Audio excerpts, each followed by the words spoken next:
మహబూబ్నగర్ జిల్లా జగ్గంపేట సర్కిల్ పరిధిలో ఉన్న కిర్లంపూడి పోలీస్ స్టేషన్ ను జిల్లా ఎస్పీ విక్రాంత్ పాటిల్ ఆకస్మిక తనిఖీ చేసి పెద్దాపురం డీఎస్పీ శ్రీహరిరాజుతో కలిసి పోలీస్ స్టేషన్ పరిసరాలను భవనాన్ని పరిశీలించారు. ఈ సందర్భంగా ఎస్పీ పోలీస్ స్టేషన్ కు సంబంధించిన వివిధ రికార్డులను పరిశీలించి కిర్లంపూడి ఎస్ఐజీ సతీష్ కుమార్ కు పలు సూచనలు చేశారు. పోలీస్ స్టేషన్ ను పరిశుభ్రంగా ఉంచాలని, ప్రతి విషయాన్ని రికార్డులో ఎంతో జాగ్రత్తగా నమోదు చేయాలని, పోలీస్ స్టేషన్ కు వచ్చే వారిని మర్యాదపూర్వకంగా చూసి వారి సమస్యలను పరిష్కరించాలని ఆదేశించారు. ఈ సందర్భంగా ఎస్పీ విక్రాంత్ పాటిల్ మీడియాతో మాట్లాడుతూ సైబర్ నేరాల పట్ల ప్రజలు అప్రమత్తంగా ఉంటారని, సామాజిక మాధ్యమాల్లో హద్దు మీరి ప్రవర్తిస్తే కఠిన చర్యలు తప్పవని హెచ్చరించారు.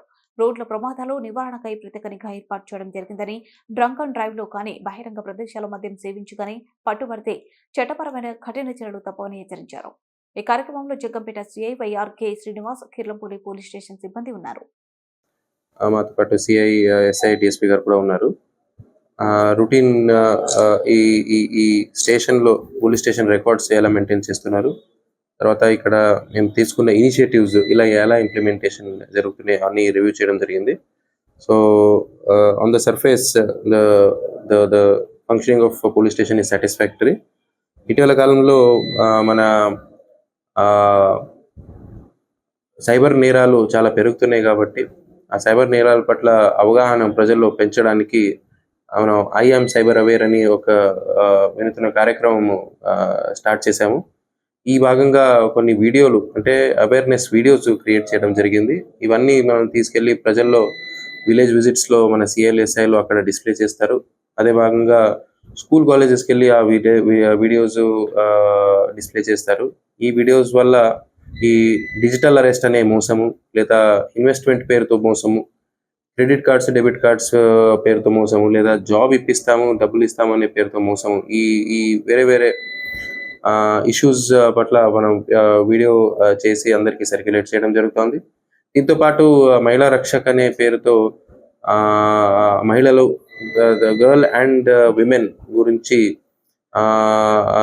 వాళ్ళ సేఫ్టీ కోసము పోక్సో చట్టం గురించి అందరికీ అవగాహన ఇవ్వడానికి ప్రతి స్కూల్, విలేజ్, కాలేజెస్కి వెళ్ళి ఆ చట్టాల గురించి అవగాహన ఇవ్వడం జరుగుతుంది. దీంతో పాటు evening time, morning time school colleges దగ్గర యాంటీ టీజింగ్ స్క్వాడ్స్ లాగా వాళ్ళు తిరుగుతున్నారు. సో ఇలాంటి మన ఇనిషియేటివ్స్ ఏమేమి ఉన్నాయో ఇవన్నీ రివ్యూ చేయడం జరిగింది. తర్వాత మనకి కిర్లంపూడి హైవే స్ట్రెచ్ కూడా వస్తుంది కాబట్టి హైవేలో యాక్సిడెంట్స్ని ఎలా నియంత్రించాలి అది కూడా మనం డిస్కస్ చేస్తున్నాము. ఎక్కువగా డ్రంక్ అండ్ డ్రైవింగ్, తర్వాత ఓపెన్ డ్రింకింగ్ కేసు కడుతున్నాము. సో క్రైమ్ జరిగిన తర్వాత ఏమి యాక్షన్ తీసుకుంటాము అది ఒక భాగం అయితే, క్రైమ్ జరగకుండా మనం ఎలా ఏమేమి యాక్షన్స్ తీసుకోవాలి అనేది మనం డిస్కషన్ చేసి ఆ దిశగా ముందుకెళ్తా ఉన్నాం.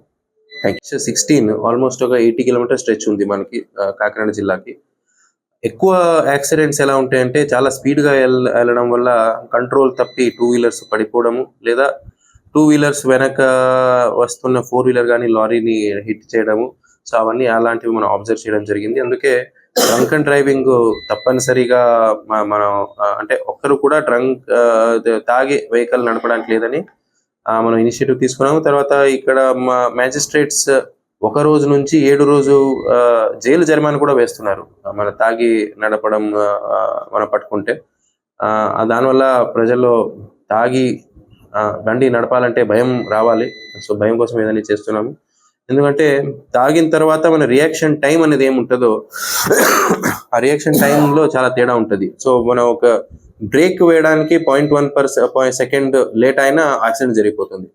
సో ఇవన్నీ ఒకవైపు అవగాహన పెంచుతున్నాము, ఒకవైపు జైలు జరిమానా లేదా 10,000 ఫైన్ ద్వారా భయం కూడా ఉండాలి అని మనం స్టెప్స్ తీసుకుంటాం.